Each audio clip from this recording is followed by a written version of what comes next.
In this short video, I'm going to introduce function if in Excel. First, let's look at the syntax of if function. If function has three parameters. First parameter is the logical test. The second parameter is the value if the logical test is true. And the third parameter is the value if the logical test is false.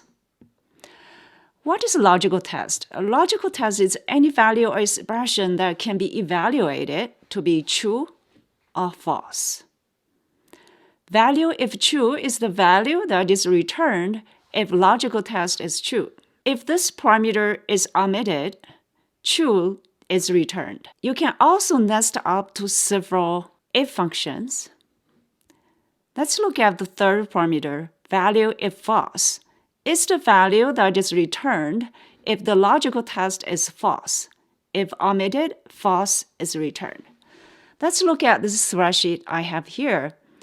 In column I is created using if function to check whether the value in column H is 0.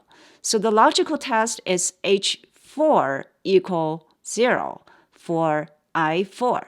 If the logical test is passed, it will return 1. If false, it will return 0. So that's exactly returned 1 because H4 is 0. I can copy this formula to other cells easily. All I need to do is highlight this cell I4 and push the left button of mouse and then point it up. So let's double check. Let's look at this one. Here, slack is not 0, S7 is not 0, so the test is false, and if function returns 0.